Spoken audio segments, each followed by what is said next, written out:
здравствуйте! В эфире программа «Открытый диалог». После парламентских выборов все взоры обращены в сторону Гагаузии, ведь именно здесь произойдет следующая политическая схватка – выборы Башкана. Всего в выборах Башкана на момент официально участвует 11 кандидатов. Первый тур голосования состоится 22 марта. Второй тур при необходимости пройдет 5 апреля, и все узнают имя того, кто станет у руля Гагаузии на следующие 4 года. Предстоящие башканские выборы мы обсудим сегодня с нашими гостями, господином Вячеславом Бербекой, политолог Идис Витору, здравствуйте, и господином Николаем Панфилом, координатор программ Ассоциации Промулекс. Добрый вечер. Добрый вечер. Наш диалог сегодня пройдет в формате телемоста. Моя коллега Елизавета пригласила кандидатов на пост Башкана. Сейчас я предоставлю им слово, затем мы вернемся в нашу студию для обсуждения. Елизавета, добрый вечер.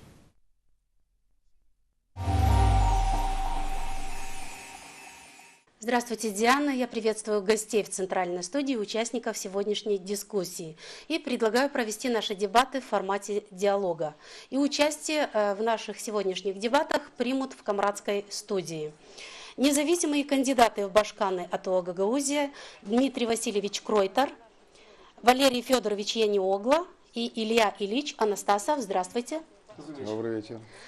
В начале передачи участники представят свои предвыборные программы, затем ответят на вопросы модератора.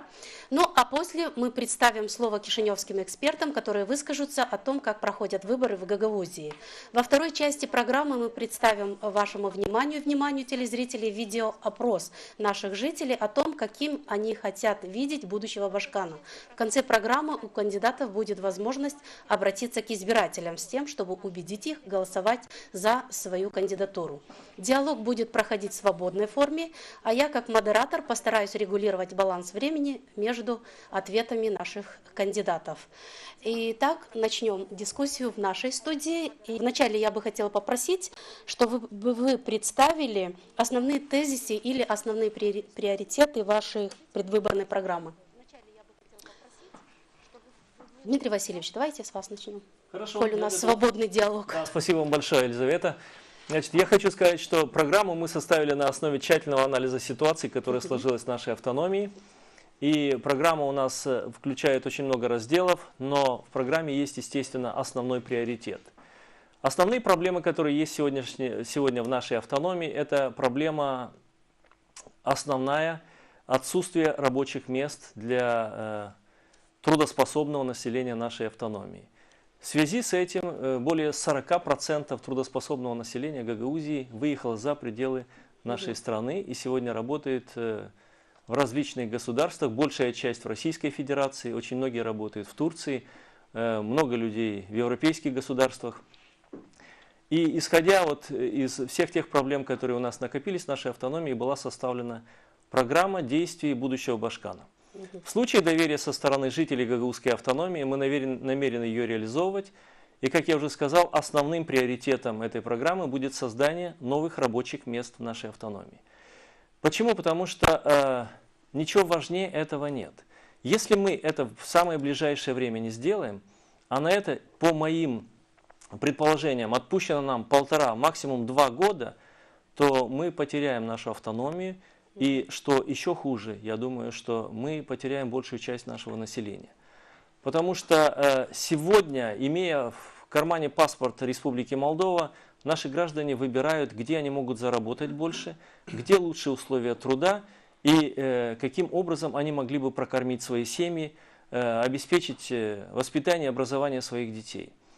Говоря о создании новых рабочих мест, я хочу сказать, что мы определили, что прежде всего нам нужно было бы использовать то самое богатство, которое есть в нашей автономии и которое дано нам Господом Богом. Это прежде всего наша плодородная земля. Поэтому создание рабочих мест нам видится прежде всего в сельском хозяйстве. Это восстановление наших многолетних насаждений, садов и виноградников. Чтобы было понятно, почему это мы хотим делать, вот именно сады, восстановление садов и виноградников. И каким образом? И каким образом мы это собираемся делать. Я хочу сказать, что вот последняя моя встреча, с которой я приехал сюда к вам, состоялась в селе Кирсово, Камрадского района. В период моего башканства, это было 13 лет тому назад, в селе Кирсово мы имели 1500 гектаров виноградников, 350 гектаров садов. на сегодняшний день ни одного гектара виноградников, ни одного гектара садов в этом селе не осталось. Аналогичная ситуация и в других селах. В селе Баурчи я встречался в субботу. 900 гектаров виноградников было в этом селе. На сегодняшний день осталось 3 гектара всего. Вот поэтому мы говорим о создании или восстановлении многолетних насаждений, которые совсем недавно еще занимали большую часть рабочих рук нашей автономии. Чуть позже мы поговорим еще, вы раскроете нам. Сейчас я хочу, чтобы остальные кандидаты тоже представили Да, хорошо. главные свои приоритеты. Валерий Федорович, пожалуйста, ваш. Добрый вечер. Я бы, наверное, подошел к этому вопросу, не буду тоже слишком много говорить о программе, программа из многих разделов, но хотел бы немножко, в том числе и оппонировать, к чему. Сегодня рабочие места есть, на них заработная плата очень маленькая, и у нас приоритет не столько и не только в создании рабочих мест, сколько в создании высокооплачиваемых рабочих мест. Поэтому этому мы уделили максимум внимания. И речь идет о чем? Что для того, чтобы развитие территории не останавливалось, а продолжалось, есть ряд стратегических задач, которые перед будущим главой Гагаузии станет вопрос о продолжении тех стратегий, которые были ранее приняты. А это создание условий для жительства в каждом населенном пункте. Эта стратегия включает в себя несколько программ. Это газификация населенных пунктов, это водообеспечение и канализация населенных пунктов, это дороги Гагаузии, включающие по нашей программе 123 километра дорог, связывающих населенных пунктов с собой, и дороги, связывающие внутри населенных пунктов, другая отдельная программа, и мы уже работаем в этом направлении путем передачи дорог вместе с деньгами органам местной публичной власти. Здесь есть еще другая проблема. По всей вероятности, Дмитрий Васильевич не вполне знает о том, что есть программа развития садов в Гагаузии, программа развития виноградарства, программа развития животноводства в Гагаузии. Это программы наши? Это наши программы, которые сегодня продолжают свое действие. Или грантовые программы, вот это меня интересовало. Какие? Ну, грантовые программы или... Нет, это программы развития, которые приняты в автономии, и они реализуются путем инвестирования в эту отрасль. Если мы говорили раньше о том, что было 20 лет назад 14 тысяч гектаров виноградников, но они-то, Дмитрий Васильевич, пришли в негодность. И возникла проблема в 2007 году, когда мы пришли к власти, проблема в том, что 26 тысяч гектаров земли вообще не обрабатывалось, потому что они были под садами, виноградниками, которые урожай не дают. И эта команда сегодня четко осознавала на тот момент и сегодня осознает, что нужно ввести в оборот эти земли. И сегодня из 26 тысяч гектаров земли, которые не были в обороте, раскорчеваны и введены 20 тысяч. Сегодня осталось 6 тысяч. Вот то, о чем мы говорим. Сегодня введены в оборот более 3 тысяч гектаров. И сегодня дают урожай садов новых. Сегодня изменена структура виноградарства, не только технические сорта, а убираем сегодня виноград со столовых сортов до 20-30 тонн с гектара. Сегодня новые технологии внедряются. Сейчас пока приоритеты программы, а потом вы более конкретно расскажете. Вот я и говорю, что приоритеты заключаются в том, чтобы мы создавали новые рабочие места, высокооплачиваемые, раз. Внесли изменения в структуру производства и стимулируем, в нашей программе мы включили стимулирование производства молодежными предприятиями собственного продукта заинтересованности автономии путем возврата 50% уставного капитала этим молодым семьям. Дальше стимулирование создания программы «Социальное жилье» для того, чтобы молодые специалисты могли, обустроившись на заработки, зарабатывая здесь, могли жить, не выезжать. И третий элемент. Мы сегодня пришли к тому, что стимулировать будем рождаемость в автономии путем выплаты материнского капитала через фонды развития Гагаузии. Не менее 10 тысяч лей на одного ребенка, начиная со второго и последующего ребенка. Спасибо. Есть сейчас мы приоритеты. поговорим более подробно. Сейчас Илья Ильич, я хотела услышать ваши приоритеты. У меня в программе тоже есть то, о чем говорят наши кандидаты. Но все это не будет работать, потому что нам уже много раз это обещали. И наши избиратели, отдав голоса, потом 4 года видели, что не так эффективно это все работает. Поэтому у меня в программе, я думаю, чтобы это все заработало, нужно узнать проблему изнутри. Потому что мы можем стимулировать рождаемость, но у нас такой отток населения, что никакая рождаемость его не покроет. Говорят о инвестициях. У нас инвестиций не будет пока, как бы их там красиво не обещали, потому что у нас местному бизнесу некомфортно. У нас катастрофическая вообще ситуация. Поэтому, не зная проблемы изнутри, что нужно делать? Как обычно, все кроется в мелочах. У нас до недавнего времени, допустим, там предприниматель открыл рабочие места, идет в налоговую и ждет накладные строгой отчетности, час, два, 3 мог ждать. Я сам лично это, как сказать, свидетель. При таком подходе, о каких рабочих местах можно говорить, о каком повышении зарплаты? При таком подходе человек, который открыл рабочие места, он становится заложником этой всей ситуации. И он начинает уже думать, а куда бы ему тоже уехать. И это у нас начинает превращаться в такой прямо вал оттока населения. И я бы сказал, что это не только у нас такая ситуация. Такая ситуация в Молдавии в целом вообще. Очень много молдавских сел тоже пустует. Да. Поэтому я думаю, что нужно разобраться в ситуации, и вот эти мелочи, вопрос нужно убрать. У нас вот вы заехали, допустим, на болгарской машине, и вы можете оплатить только за полгода. А ведь инвестор может заезжать на этой машине для того, чтобы инвестировать к нам сюда и открыть рабочие места. Он не только на болгарской машине, на другой машине тоже, из Германии.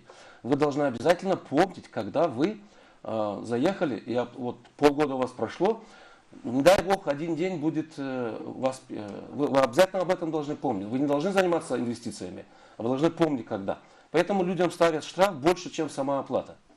Поэтому вот таких у нас примеров просто количество ГАИ на дорогах. Вы пока доедете как инвестор с одной точки до другой, вы просто по Молдавии больше не захотите вообще ездить. Дороги плохие, а количество ГАИ столько, что их надо, а то едет одна машина, тут буквально сразу за ней еще одна. Спасибо. Еще и третья. Я так поняла, что проблем много. Проблем у нас Конечно. очень много. Вот сейчас скажите мне, как их решать, как выйти с этой ситуации. Пожалуйста, вам слово. Вы знаете, я когда говорил о приоритетах своей программы, я как раз говорил о решении этих проблем. Проблем действительно очень много. И сегодня, куда ни копни, у нас везде проблемы. Лев Ильич говорит о том, что у нас есть эти программы. Вполне возможно, что на бумаге они есть. Но я привел конкретные цифры, когда в населенных пунктах не осталось ни садов, ни виноградников. Тепличные хозяйства, кроме того, кроме этих первых 2 программ, которые я назвал, мы намереваемся создавать в каждом населенном пункте. И современные животноводческие комплексы. Я, конечно, не успел сказать о том, что создание этих рабочих мест без нормальной, достойной заработной платы – это бессмысленно. Сегодня в сельском хозяйстве платят по 100-150 лей, и люди, конечно, не работают, не уезжают отсюда. Должна быть достойная заработная плата, сопоставимая с той, которую человек может заработать в другом месте. Как это все создавать? Мы знаем, где взять на это деньги. Я хочу сказать, что пока бюджет нашей автономии, составляющий 500 миллионов лей, будет только бюджетом потребления, пока в этом бюджете не будет маленькая хотя бы частичка бюджетом развития, мы предполагаем, что на все эти 4 программы в нашем бюджете мы найдем хотя бы по 1 миллиону лей, чтобы продемонстрировать прежде всего нашим предпринимателям здесь внутри. Я согласен абсолютно с Ильей Ильичем. Никакой потенциальный инвестор сюда не придет. Деловой климат, который создан в последнее время в автономии, отталкивает не только иностранных предпринимателей, отталкивает и своих предпринимателей.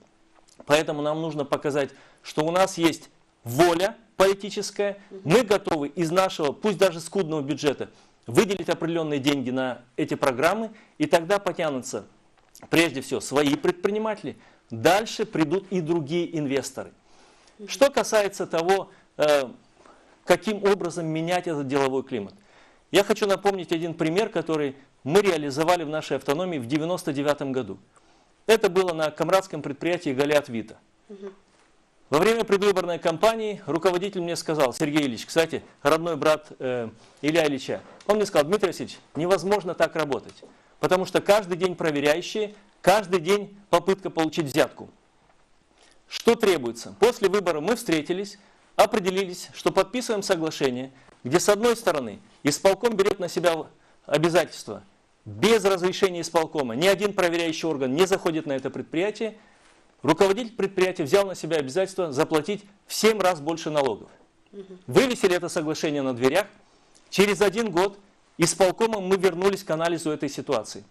За 1 год Сергей Ильич Анастасов построил еще одну мебельную фабрику, нанял еще 70 человек и заплатил в региональный бюджет в 41 раз больше налогов.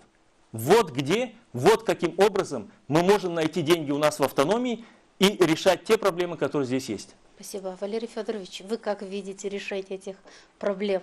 Я их не вижу, я их решал до сегодняшнего дня, я однозначно Подскажите знаю, нам, как их как решать это дальше. сделать? Ну почему? Мы делаем то, что сегодня говорит Дмитрий Васильевич, что в каких-то населенных пунктах нету. Сегодня нету участка земли, которая бы не обрабатывалась. Это означает, что интерес к работе на земле есть. И сегодня внедрены новые технологии, и они работают. Практически абсолютное большинство людей сегодня получает возмещение по договорам, расчеты по квотам, которые представлены в сельском хозяйстве. Во всех населенных, мы не будем далеко ходить, мы посмотрите, вдоль дороги едем на Чок-Майдан с правой стороны. Сады, персик, яблони, виноград, миндаль и многое другое. Посадки есть. Сегодня перед нами стоит задача. Мы в программу включаем систему ипотечного кредитования посадки садов и виноградников. И в моей программе есть пункт создания заготовительно-сбытовых предприятий, которые будут осуществлять некоторые вливания в малый бизнес. И мы понимаем, что на маленьких участках земли сложно соблюдать севооборот. Для того, чтобы заинтересовать семейный бизнес, мы предложим этому семейному бизнесу посадки кустарников. Но для этого мы должны создать систему заготовок. С этой точки зрения есть видение инвестиций в систему заготовительных. Это мы их назвали упаковочные дворы. И в этом упаковочном дворе будут аккумулированы многие предприятия, многие производства, которые будут заготавливать, то есть закупать для последующей продажи за границу. Мы в 2000... За границу куда? В первую очередь на рынок Российской Федерации и в другие государства.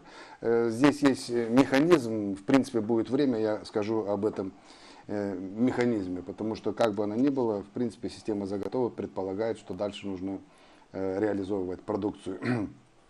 Очень важные составляющие, касающиеся решения вопросов обустройства наших людей.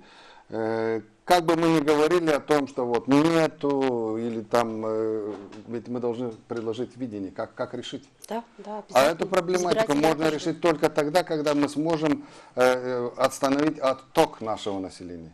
Но я предлагаю сейчас послушать в центральной студии наших экспертов, а то мы потом продолжим нашу дискуссию. Диана, пока мы передаем вам слово. Спасибо, Елизавета. Ну что ж, вернемся попозже в вашу комрадскую студию. Сейчас я бы вас попросила рассказать, как вы видите предстоящие выборы, насколько демократичными они будут, и попробую прокомментировать немножко то, что мы слушали в комрадской студии. Ну, если говорить о демократических или недемократических выборах, это надо посмотреть целый процесс до конца. Да, в том числе день выборов, в том числе подсчет голосов и так далее, до объявления результатов. Но есть несколько аспектов, о которых можно говорить уже сегодня, и в первую очередь это тот факт, что по сравнению с предыдущими выборами Башкана, в этот раз намного больше кандидатов зарегистрировалось, то, что говорит также о большом интересе к этим выборам в самом регионе, скажем так. И, наверное, и в целом в республике тоже следят и политики, и гражданское общество очень активно за этими выборами. Да, и, собственно, и масс-медиа видим, что организует дебаты. Это тоже часть демократических процессов, это хорошо. Но будет очень важно опять, как будут проходить эти выборы до самого конца. И в этом свете надо будет ждать результатов, а также посмотреть на результаты мониторингов, которые разные организации ведут там в регионе, в том числе, как мы знаем, Пилигрим Демо, есть такая организация в регионе, которая будет или уже проводит наблюдение за выборами. Господин Вербека? Ну, я тоже согласен с тем, что сказал Николай, потому что для того, чтобы сказать, да, какими будут выборами, это надо следить, да, от начала до конца. Но, в принципе, мое мнение такое, что то, что происходит в Гагаузии, не сильно отличается, скажем так, от выборов, национальных выборов. То есть я не думаю, что будет, мы скажем, что это не демократические выборы. То есть те же процессы, которые происходили, скажем так, на национальном уровне, то же самое можно наблюдать и на уровне гагаузской автономии. Тем более у меня есть такая возможность, я часто езжу в автономии, и, то есть своими глазами видел, что у каждого, у кого есть ресурсы, да, имеет возможность финансировать разные политические баннеры, то есть имеет свой доступ к информации. То есть есть дебаты, которые, ну, это, конечно, проводят определенные каналы, на которых встречаются кандидаты на башкирские выборы и, конечно, представляют вот то же самое, что мы сейчас делаем, да, то же самое это происходит и на определенном канале, на одном канале в Гагаузии, то есть, о котором я знаю, да, в которых обсуждаются политические программы кандидатов. То есть я не думаю, что будут какие-то большие вопросы. Ну, конечно, как и на любых выборах, могут быть какие-то там вопросы, но я не думаю, что такие большие проблемы, что могут подставить под угрозу вообще проведения демократических выборов в Гагаузии. И продолжая логику, если я могу добавить, действительно, мне тоже кажется, что эти выборы во многом не будут отличаться от национальных выборов, по крайней мере, и по тем, скажем там, методам, да, или приемам, инструментам, которые используют некоторые политики там в регионе для продвижения своей кандидатуры. Или мы помним, как одна политическая партия имела какие-то баннеры с президентом другой страны, говорим о Российской Федерации, и видим то же самое, как бы продолжается и в регионе. Или визиты депутатов. И визиты депутатов. Мы обсудим. Видим, также есть сигнал о том, как будут сделаны списки избирателей, что здесь надо говорить конкретно, есть один единственный реестр избирателей, или по некоторым версиям там в Гагаузии стараются каких-то своих списков изобрести, непонятно с какой целью, потому что реестр избирателей один на всю страну. Надо было, наверное, взять этот реестр. Если будут использовать какие-то другие списки, которые не будут согласованы, скажем так, с ЦИКом Республики Молдова, то здесь тоже могут возникнуть и определенные вопросы. Ну, в принципе, я говорил о том, какие возможные проблемы или интерпретации могут появиться в связи с некоторыми аспектами проведения выборов. Я говорил о том, как ведут кампанию одни кандидаты в регионе, а также о методе, как готовятся избирательные списки. Есть некоторые сигналы, скажем так, что готовятся какие-то списки, которые не будут основываться на списках из реестра избирателей Республики Молдова. Если это будут другие списки, то понятно, что могут возникнуть проблемы. С какой целью, каким образом, вот зачем были нужны другие списки. А с какой целью могут быть использованы другие списки? Ну вот мы здесь в паузе говорили о том, что мы помним предыдущие выборы, когда в Гагаузии было выгодно, чтобы показать большую явку, они показывали большую явку, а когда было выгодно не показывать большую явку, то исключали из списков тех граждан, которые находятся за границей или по другим причинам не находятся в то время выборов в регионе. То есть это искусственные такие методы, которые используются они возможны? Потому что так решают те органы, которые организовывают выборы в регионе. Хотя, я повторяюсь, закон позволяет? По-моему, есть один реестр избирателей, один реестр граждан Республики Молдова, из которого должны делаться вот эти избирательные списки для всех типов выборов в Республике Молдова. Наше законодательство никак не предусматривает, не знаю, вот, чтобы такого не случалось, чтобы такие случаи не были возможны. Ну, я не юрист, скажем так, чтобы комментировать законодательство, тем более Гагаузии, но я знаю, что в принципе вот такие, скажем так, услуги, потому что в принципе эта услуга, как изготовление списков избирателей, это должно быть политикой государства, скажем так. И не может быть политикой, не знаю, района Дондушана, чтобы они вели свои списки.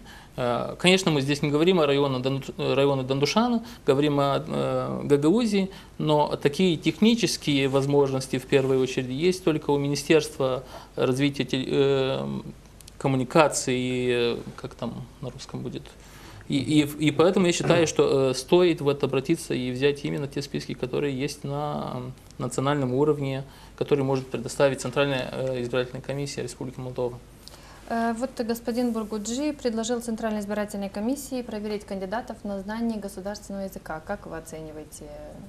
Ну, знаете, в законе есть такое предусмотрение, что башканом может быть только тот гражданин, который знает гагаузский язык. Да? Вот поэтому, наверное, ссылаясь на это, господин Бургуджи вот сделал вот такое предложение. Но, насколько я знаю, ЦИК отклонил это. Не то, что отклонил, он сказал, что это не будет делать. То есть, как бы, таким образом вопрос как бы не то, что решен, но уже как бы не будет в дальнейшем, наверное, обсуждаться. А почему нет, если закон предусматривает? Это разве правильно?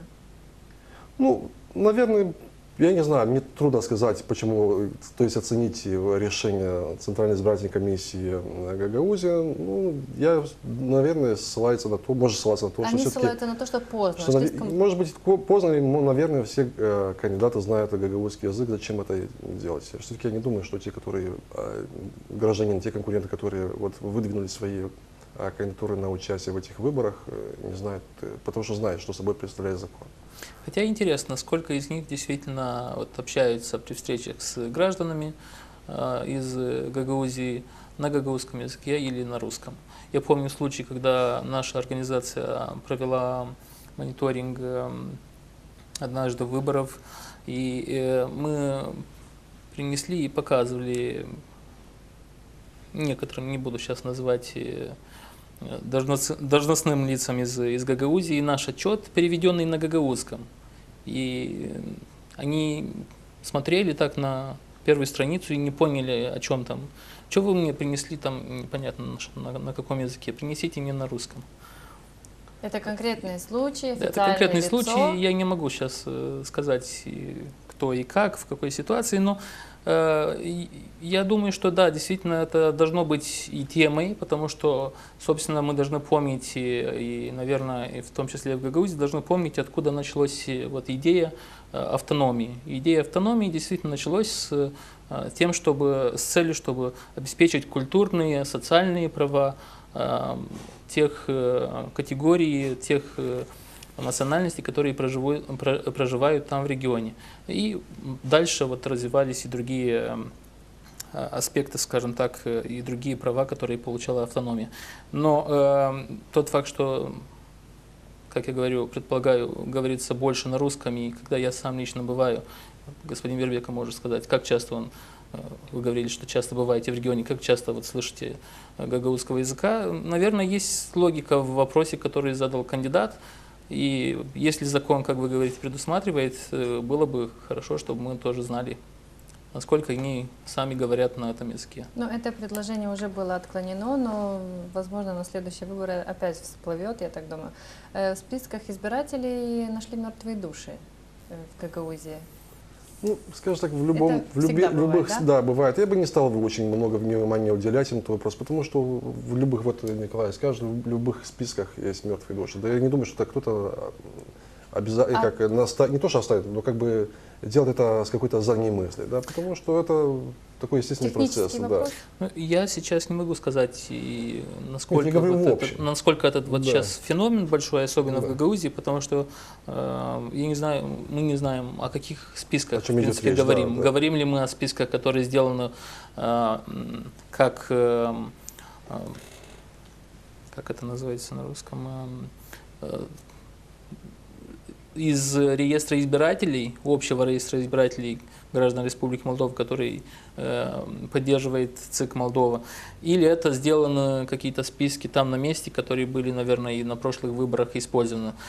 Поэтому, если бы знали, могли бы комментировать больше. Хотя я знаю, что в реестре избирателей, который есть в Республике Молдова, этот вопрос во многом уже решен, так как на предыдущих выборах и последние 2-3 года комиссия центральная очень много работала по исключению вот всяких возможных таких ошибок, в том числе мертвых душ. По вашему мнению, как проходит предвыборная гонка?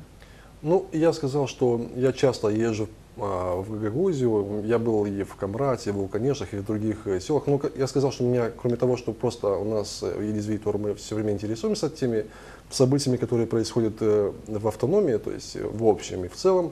У нас еще есть проект, это информационная кампания, в которой мы пытаемся, скажем так, молодежь, которая первый раз будет участвовать на выборах, да, пытаемся их проинформировать, да, и говорить о необходимости участия на выборах.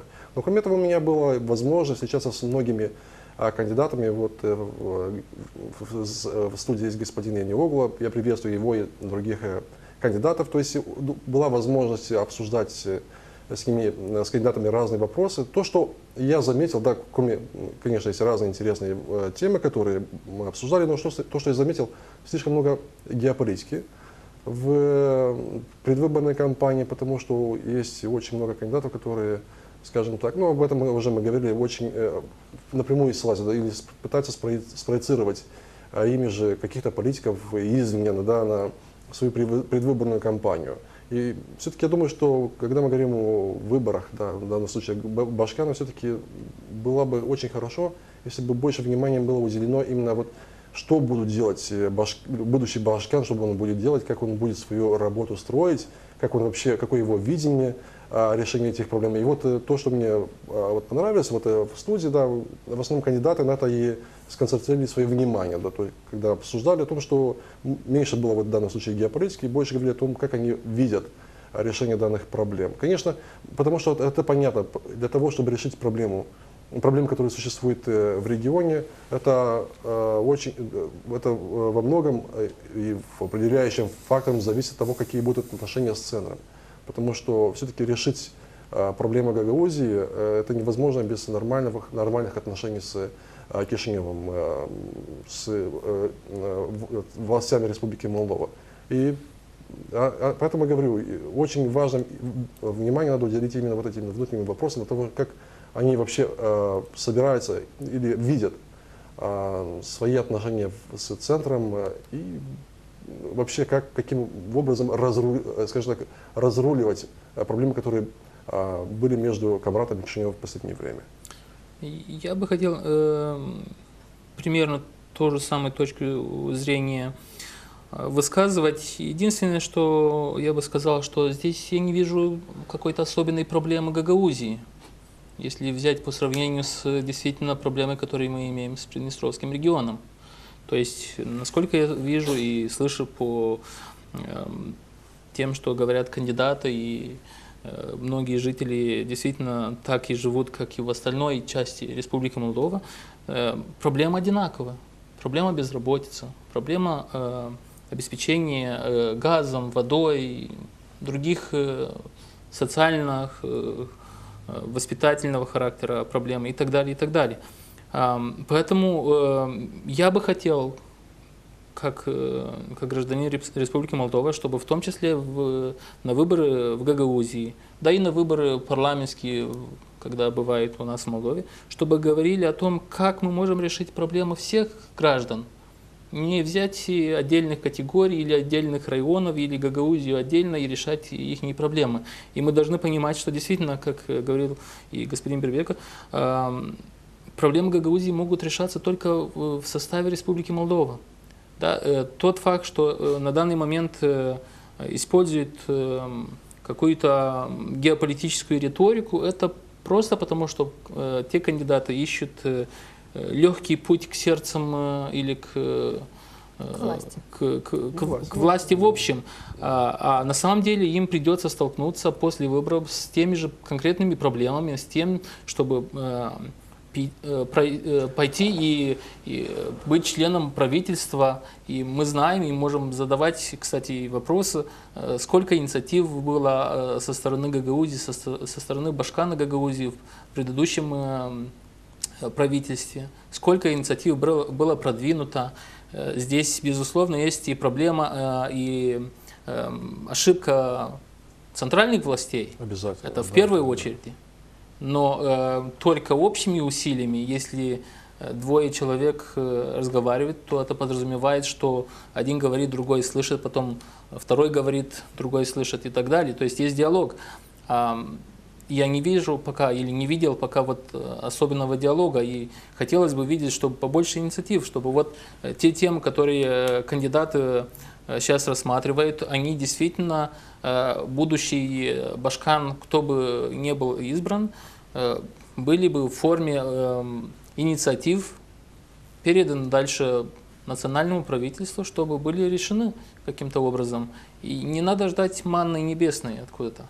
Я предлагаю сейчас вернуться в нашу студию из Камрата и ради интереса спрашиваю у наших кандидатов, которые в студии в Камрате, знают ли они гагаузский язык. Лизавета. Спасибо, Диана. Именно с этого мы хотели начать вторую часть нашего диалога.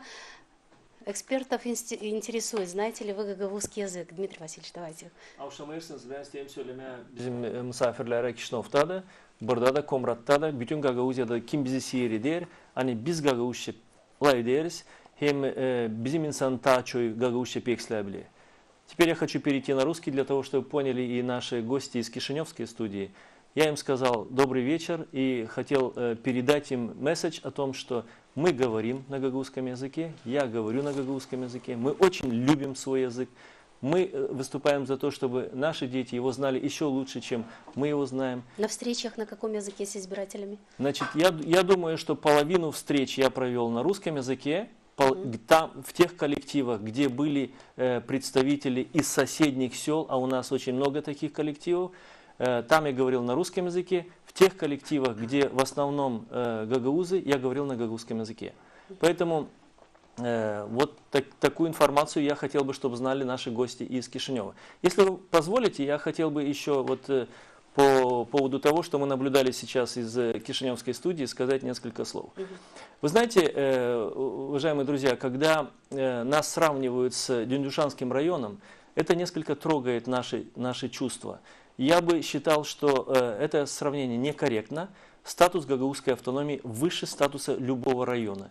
И я бы хотел, чтобы даже вот в такой свободной, дискуссионной форме наш статус уважался всеми, кто имеет к этому отношение.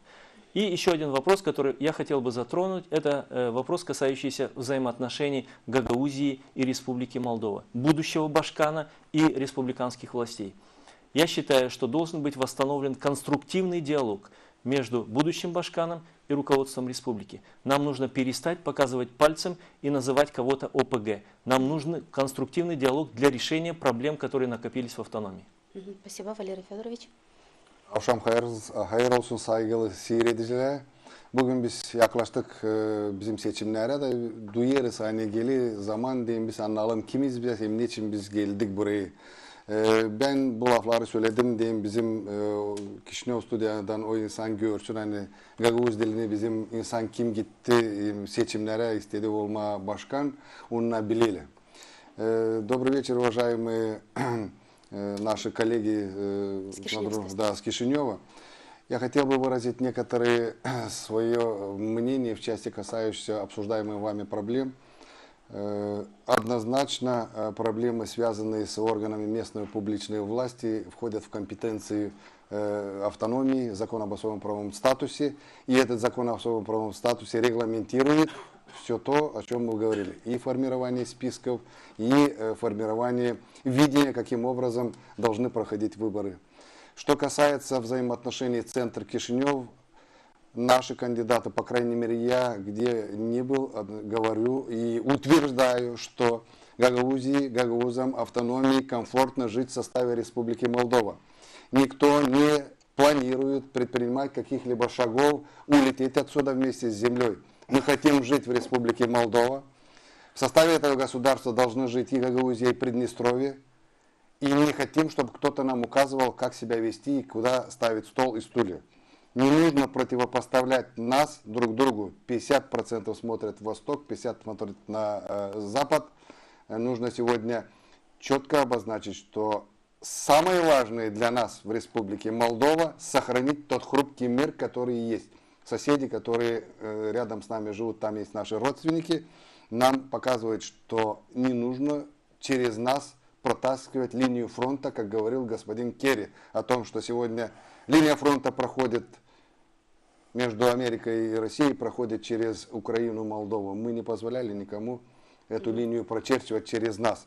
Мы мирные, мы любим нашу родину, мы за то, чтобы Молдова была независимым, суверенным государством, в котором бы уважали все чаяния наций, народов, которые проживают в этом государстве. Спасибо, Илья Ильич.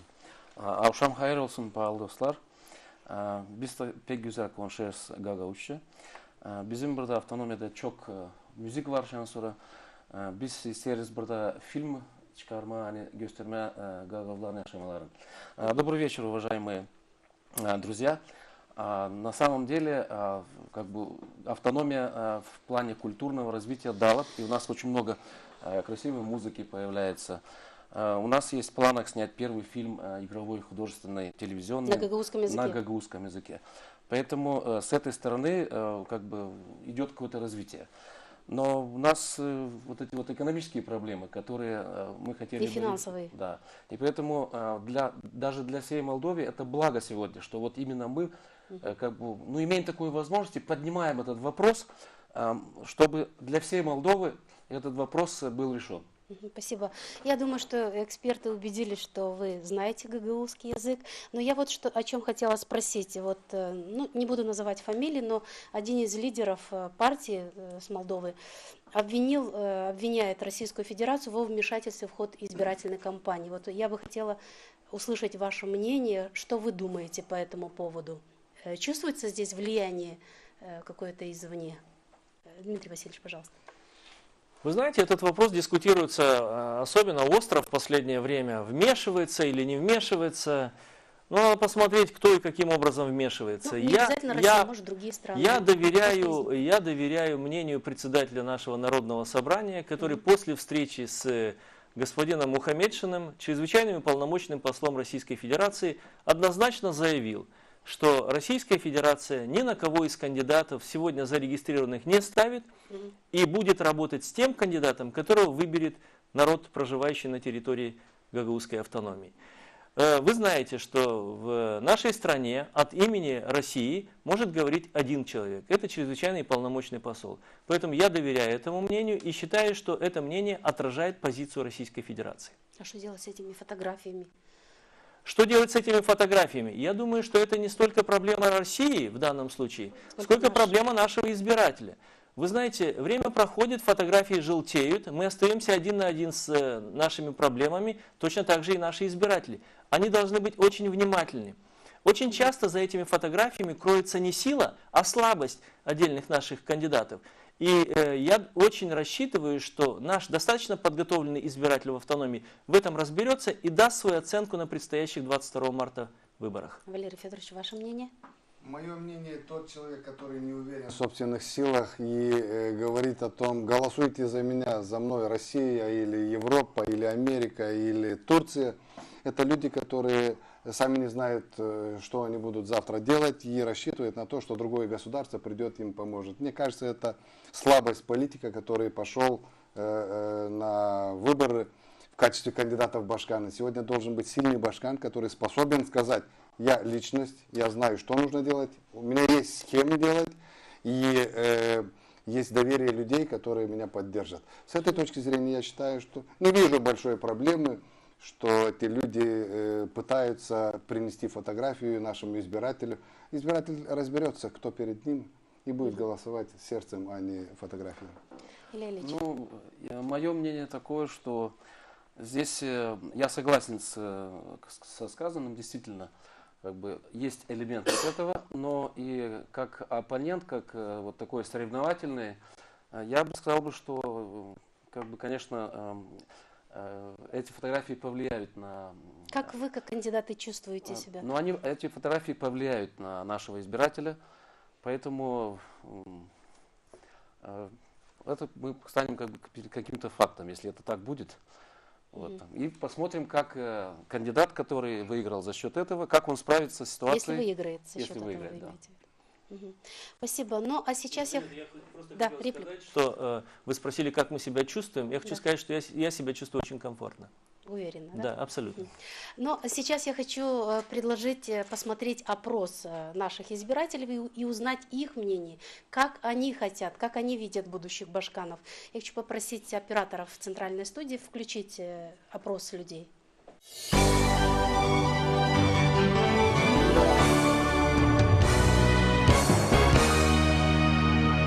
Самое главное от будущего башкана, кого бы ни выбрали, чтобы в первую очередь он понимал, что есть ответственность за свои обещания, и их надо выполнить.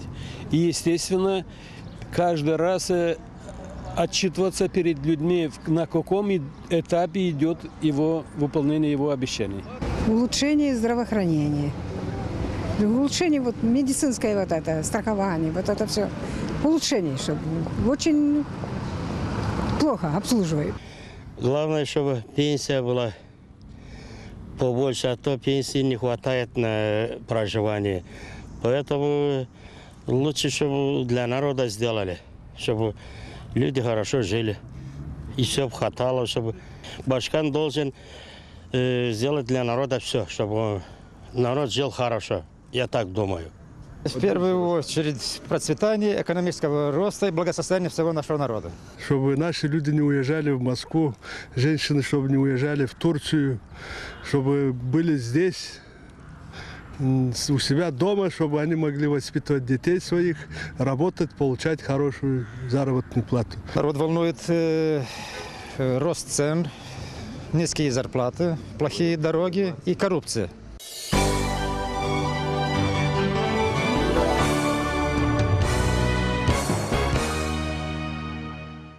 Спасибо центральной студии. Ну вот, вы увидели, что хотят наши люди. Я хочу, чтобы вы прокомментировали. Дмитрий Васильевич, с вас начнем. Я готов. И проведенный вами опрос, вашей студии опрос подтверждает правильность нашей программы. Прежде всего надо сделать так, чтобы наши люди могли здесь работать, чтобы люди здесь могли воспитывать своих детей, получать достойную заработную плату. Для того, чтобы это осуществилось, нам нужно создавать здесь новые рабочие места с достойной заработной платой, как я говорил. Что касается выполнения обещаний, то я хочу сказать, что у меня уже такой опыт есть. Работая башканом с 1999 по 2002 год, ежегодно я собирал в Доме культуры города Камрата представителей всех населенных пунктов, где отчитывался за работу исполкома, который я возглавлял. Проблемы, связанные с медициной, проблемы, связанные с пенсиями, проблемы, связанные с ценами, с коррупцией, это все проблемы, которые у нас существуют. Естественно, нельзя их откладывать на второй план, но в любом случае и исполнительной власти, и законодательной, и существующему в Гагаузии бизнесу, органам местного самоуправления необходимо сконцентрироваться на одной самой важной цели. Эта цель в моем представлении – создание рабочих мест в Гагаузии, чтобы люди отсюда не уезжали. Отдельно хочу сказать про коррупцию. Встречаясь, а у меня состоялось в Гагаузии более 100 встреч, ко мне поступает информация, что на протяжении последних лет это явление в Гагаузии расцветает вовсю. Значит, для того, чтобы бизнесу работать в Гагаузии, надо заплатить определенные откаты. Для того, чтобы выиграть тендер на территории Гагаузии, нужно заплатить определенные деньги. Я считаю, что бизнес сегодня об этом робко говорит, но через несколько дней, после того, как завершатся выборы, я думаю, что придется с этим разбираться. Коррупция – это зло, с которым мы должны бороться, и должны бороться с помощью транспарентности и открытости наших решений. Спасибо. Валерий Федорович. Было заявлено много ожиданий у людей, и было, сказано в отношении медицинского обеспечения сложности. В нашей программе есть, мы включили не один пункт, который вышел из народа. То есть было предложено, чтобы в систему страховой медицины внести коррективы, ввести понятие накопительного капитала для того, чтобы люди могли... Мы знаем, что в течение года, к концу года уже бюджет, средства идут как свободные остатки и перераспределяются. Поэтому с этой точки зрения предлагается, чтобы страховые взносы не были обезличены, а накапливались. И человек, если сам не лечит себя, дай бог, чтобы все были здоровы, ну, чтобы он мог лечить в том числе и своих близких и родных. Это для нас, думаю, что важно.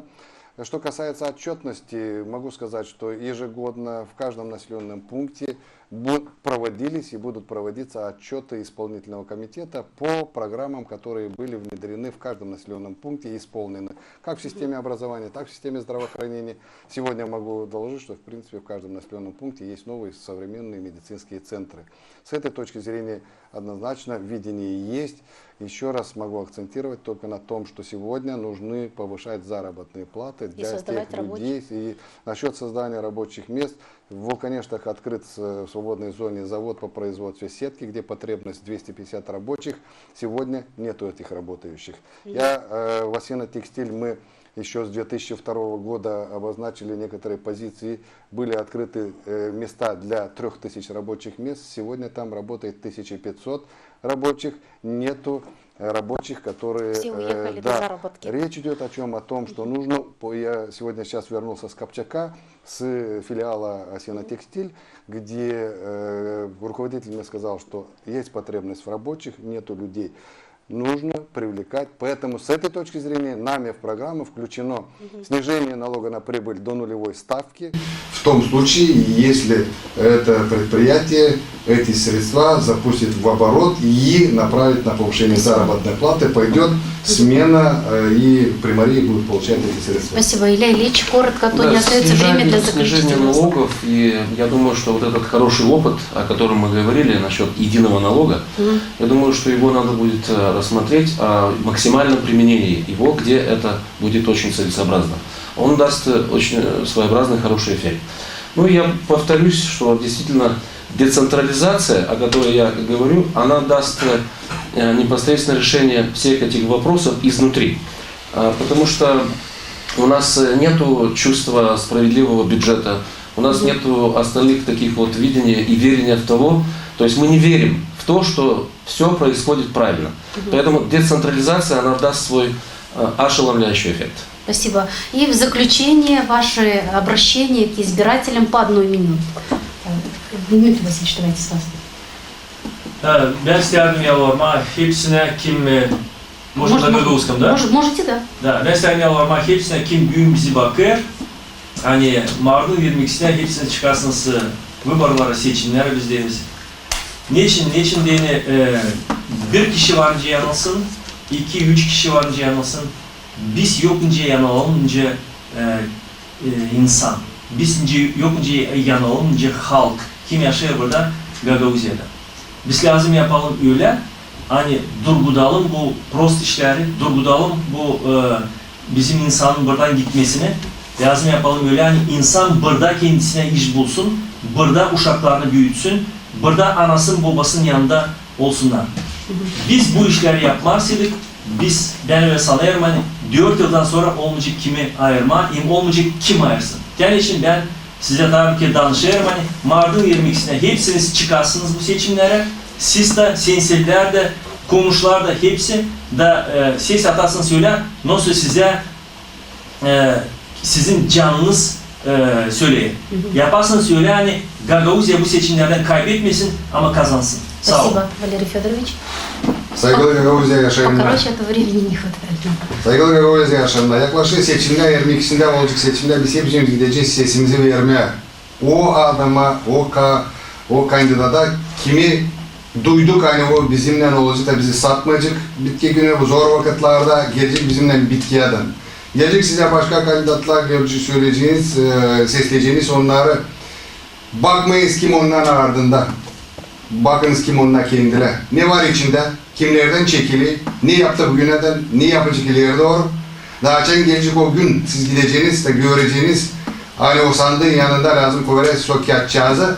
Koyarız onu. O adamın için kim geçti sizin içinizden.